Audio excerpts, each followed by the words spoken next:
김용남이 결국 대부업체 차명 운영까지 논란이 되고 있습니다. 심지어 그 내용을 들어보면 심각한 수준을 넘어서 후보 자격을 박탈해야 하는 사유로 들릴 정도입니다. 지금 평택을 선거에 나올 게 아니라 수사 대상이라 해도 이상하지 않을 정도인데요.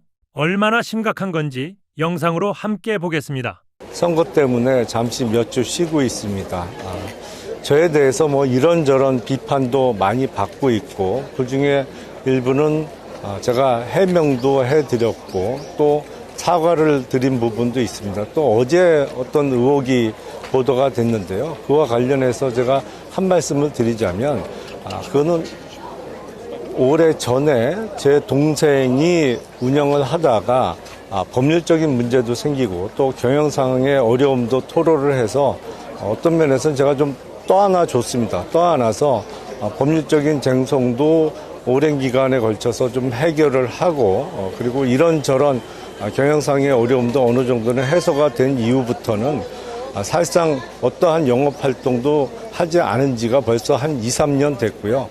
이미 폐업한 상태입니다. 다만 제가 10년 동안 어떠한 공직도 맡고 있지 않았기 때문에 사인의 입장에서 제 친동생의 어려움을 해결해 주고자 그런 일이 있었고요. 다만 그 과정에서 어떠한 탈법이나 불법적인 행위는 전혀 없었다는 말씀을 드리겠습니다.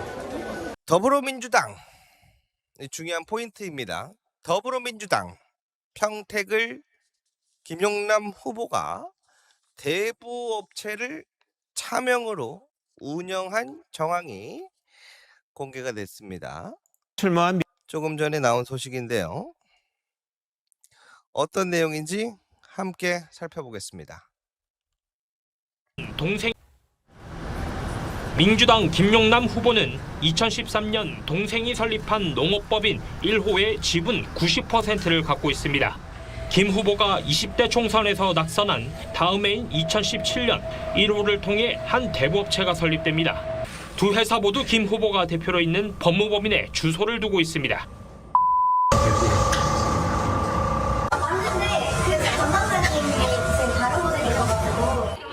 김 후보는 2021년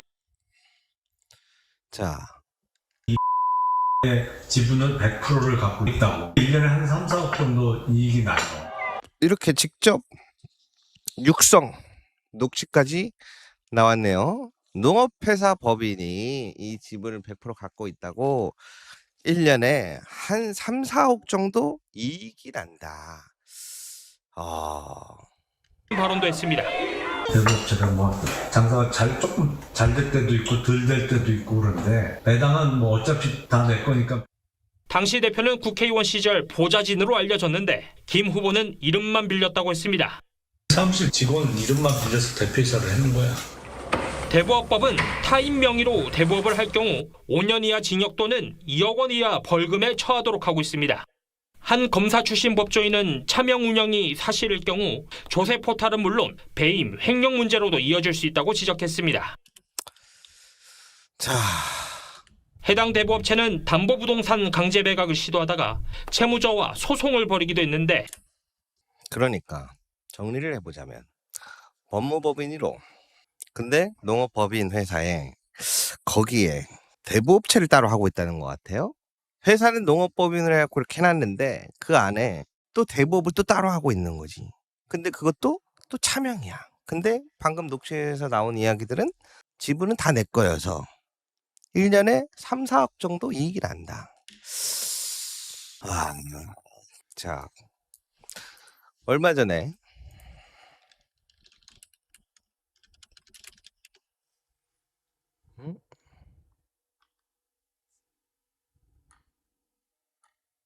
몇 천억을 지원해준다는 말이 중요한 게 아니라 금리가 중요한 거죠. 핵심을 찌르는 이재명 대통령. 너무 잔인하지 않아요? 이걸 어떻게 서민금융이라고 이름을 붙이냐. 금융이라고 하는 게 기본적으로 이제 고신용자는 저이자로 고액을 장기로 빌려주잖아요. 그리고 저신용자는 고리로 소액을 단기로 빌려주잖아요. 예전에 이거 할 때 금리 이야기 할 때 금융 그 뭐라고 그랬어? 이게 돈에 관계된 얘기는 현장의 그 이익이라고 하는 돈이 막이라고 제가 맨날 얘기하잖아요. 그거 진짜 무서운 거예요. 부모 자식도 없어요. 피도 눈물도 없습니다. 원래 현재 그 법률상 이자 상한이 20%죠. 네, 맞습니다. 20%의 3배.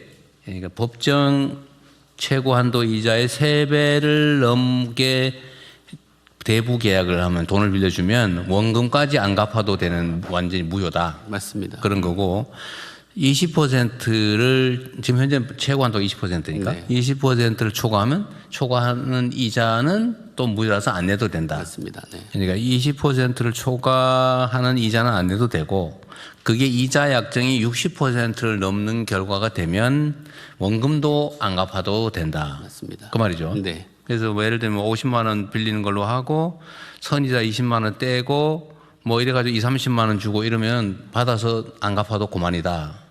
갚을 의무가 없다 이 이미 말이죠. 지급을 했다면 그것까지도 반환받을 수 있습니다. 그렇죠. 아니 근데 50만 원 빌리는데 무슨 이자로 한 두세 달 이자로 20만 원 뗐다 그러면 그 자체 이자가 이미 대부분 불법 사기면 불법이지. 당연히 60% 당연히 겁니다. 60%다 높습니다. 당연히 높습니다. 그때 계산은 내가 지금 당장 현실적으로 쥔 돈 기준으로 계산하는 거죠.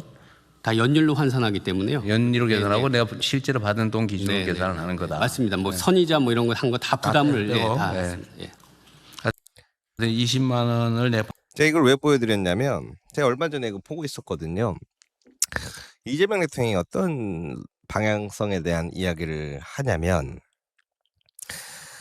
서민들이 대부분 다 대출을 가지고 있잖아요. 뭐 주택을 살 때든 아니면 가게 소상공인이든 그런데 그러다 보니까 대출이 여러 개가 되는 경우도 많아요. 근데 참 힘든 게 1금융권에서 다 안 내주죠. 그러다 보니까 2금융권, 3금융권까지 가는데 아까 두 가지 영상을 짧게 앞에서 보여드렸는데 서민금융이 15.9%가 말이 되냐? 어떻게 이렇게 국가가 더 잔인하냐? 그런 말을 하나 했고 두 번째, 왜 그런 이야기를 했을까? 두 번째죠. 근데 이조차 안 돼서 대부업으로 넘어가는 사람들이 많다. 여기조차도 안 나오니까 제3금융 대부업 쪽으로 해서 돈을 빌리는 분들이 많은데 거기에서의 행태가 어떠냐 대부업에서 뭐 50만 원 빌려가는데 20만 원을 이자로 내라 그런다. 2달 지났는데 그러한 악행을 뿌리 뽑아야 한다. 이런 이야기를 했던 게 떠오릅니다. 제가 이 이야기를 왜 드리냐면 제가 계속 강조하잖아요. 자꾸 이재명 대통령의 픽이라고 하는데 어디 가서 그런 부끄러운 얘기 하지 말아요. 제가 보니까 그 얘기하는 사람들 이재명 대통령이 무슨 얘기를 하고 무슨 회의를 하는지 평소에 1도 안 보는 것 같아. 에? 농지 사가지고 장난치는 사람들도 비판 엄청 세게 했고 응? 불법 대법하는 거 엄청나게 뭐라 그랬고 주담대 시장 폭탄 돌리기 여기서 끊어야 된다. 대출 규제 가야 된다. 했는데 100억 원대 우회 대출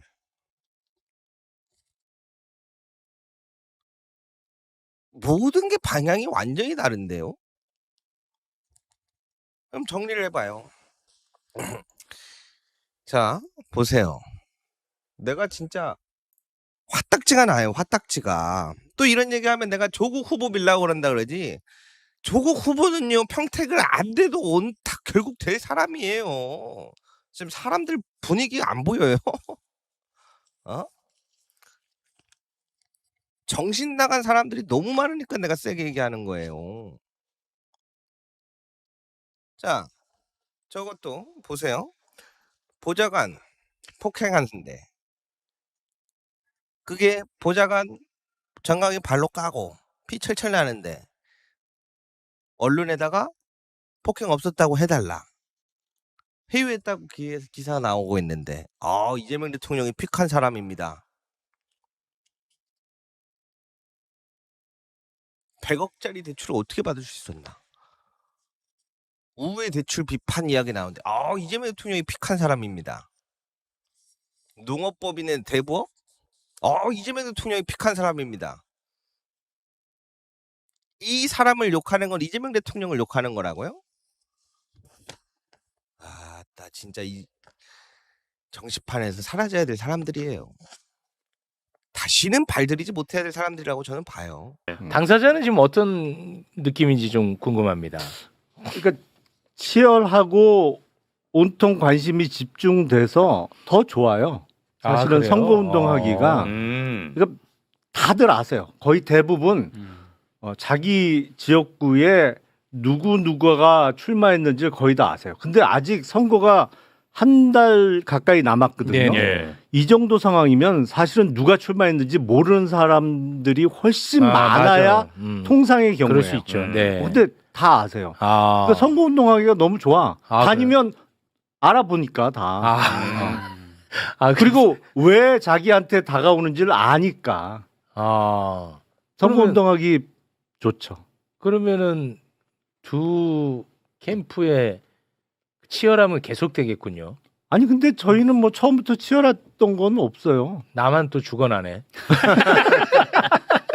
아니 나는 처음부터 얘기했잖아. 나는 절대로 먼저 공격하지 않는다. 다만 공격을 하는데 뭐 웬만큼 찌르는 거는 내가 대응 안 한다. 근데 찌르고 비틀면 그건 좀 문제가 있으니까 바로 잡아야 되니까 사실관계를 왜곡해서 주장하면 그건 주민들께 알려드려야 되니까 그 정도 대응은 하겠다고 하고 있고 지금도 여전히 마찬가지입니다. 네.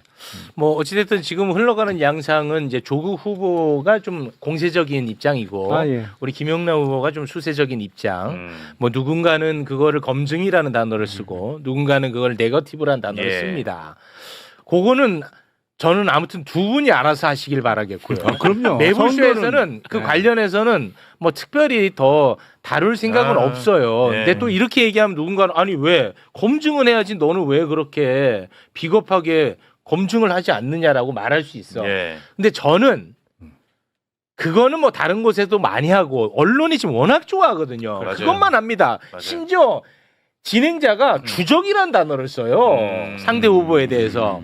그러니까 그거는 알아서 하고 저는 과거보다는 앞으로를 평가할 수 있는 것에 대해서는 저도 좀 궁금한 점들이 있거든요.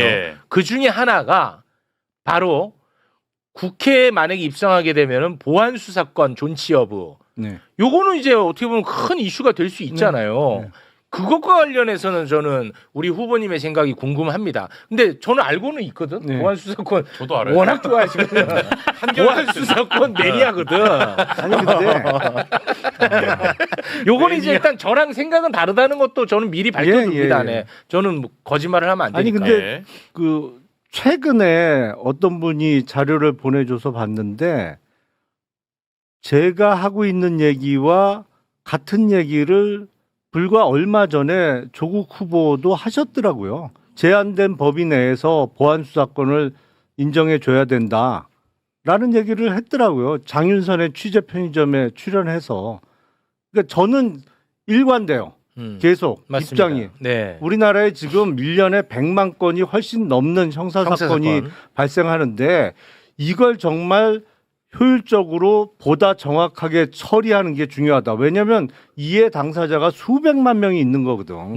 사건이 100만 건이 넘는다는 얘기는. 근데 이거를 효율적으로 빨리 정확하게 처리하려면 정말로 제한된 범위 내에서 이제 법률적으로는 공소사실의 동일성 뭐 내지는 사건 관계의 동일성이라는 표현을 쓰는데 그 동일성이 인정되는 범위 내에서 보안 수사 간단하게 확인하고 수사하면 바로 기소 불기소 여부를 결정할 수 있는 그런 거는 제한된 범위 내에서 인정해 줘야 된다는 주장이고 일관된 입장이죠. 일관된 입장이에요. 근데 조국 후보도 불과 얼마 전까지는 그 주장을 하셨더라고. 제가 보니까. 뭐 여기서 뭐 저랑 논쟁할 건 아니니까 제가 아주 짧게만 그 사건 적체 그건 오히려 검사 때문에 더 적체되는 경우도 있다고 하고 또 하나 그 사건 적체를 왜 계속 보안 수사권으로만 해결하려고 하느냐. 라는 생각을 갖는 분들도 많은 것 같고 또 이제 별건 관련해 가지고 아니 지금은 그러면 지금 현행 제도에서 누가 별건 수사를 인정합니까? 하지 않잖아. 그런데 예를 들어서 수사를 두 가지 등 예. 가능하다고 했더니 그 등을 막 넓히는 애들이니까 검사는 맞아요. 그러니까 수사권을 어찌됐든 주게 되면 그거를 통해서 또 부작용이 발생할까봐 예. 그걸 걱정하는 분들이 많은 거죠. 네. 자, 사건 적체가 이렇게 심화된 거는 네. 지금 몇 년 됐는데 그 상황이 벌어진 게 경찰과 검찰 간에 사건을 서로 핑퐁을 쳐요. 핑퐁을 치는데 이제 경찰에서 사건을 검찰로 보내잖아요. 그러면 어떠한 점에 대해서 더 수사해라라고 다시 경찰로 내려보내. 네. 그러면 내려간 사건이 또 몇 달이 그냥 있어요. 시간이 상당한 기간이 지난 다음에 보안 수사를 해서 다시 올리잖아요. 그러면 사실은 사람의 기억력이라는 게 한정되어 있기 때문에 아니, 그러니까 그거를 몇 달 전에 봤던 사건 기록이 기억이 안 나. 그러니까 그거를 견제하는 수단을 왜 반드시 보안 수사권으로만 아니 그러니까 해결하려고 다시 하느냐. 보안 뭐 이제 수사 그런. 요구권만 있으면 경찰에 다 일일이 내려보내는 수밖에 없는 거예요. 그렇잖아요. 아니 그러니까 직접 수사가 안 되니까 그러니까 그럼 그걸로 제가 뭐 논쟁하고 싶지는 네. 않은데 그거를 다른 제도와 장치로서 그거를 좀 보완하는 쪽으로 고민을 왜 한 번도 하지 않고 아니 자꾸만 다른 제도나 방법이 예. 뭐가 있는데요? 그건 뭐 여러 가지 얘기가 안 많아요. 돼요. 없어요. 예, 없어요. 네, 어. 알겠습니다. 기록을 봤을 때 요 부분만 확인하면 되겠네. 기억이 아직 생생하게 남아 있을 때 바로 불러서 조사를 하던 어디서 자료를 보내라고 해서 보고 결정을 해야지. 이게 네. 몇 달 지나면 그래서 사건 적체가 심해지는 거죠. 알겠습니다. 네, 요건 처음부터 다시 봐야 되거든. 네. 근데 기록을. 이거는 일관된 네. 우리 후보님의 생각이니까 저는 이렇게 굉장히 예민한 시기에도 이렇게 정확하게 입장을 밝혀주시는 건 굉장히 저는 멋있게 봅니다. 아니 왜냐하면 네. 걱정하는 정치적인 아주 큰 사건은 정말 50만 건 중에 몇 건 되겠어요. 그게 0.01%도 근데 그 안 한 돼. 건이 대한민국을 바꾸니까. 그런데 그 한 건이. 수백만 명의 국민은 네. 자기 사건이 중요한 거예요. 그렇습니다. 자기 사건이 빨리 혐의가 없으면 빨리 무혐의를 받아야 되는 거고 알겠습니다. 내가 범죄로 정말 피해를 입었으면 나쁜 행동한 사람이 빨리 기소돼서 처벌을 받아야 되는데 맞습니다. 네. 이게 안 된단 말이에요. 네네. 지금. 알겠습니다. 네.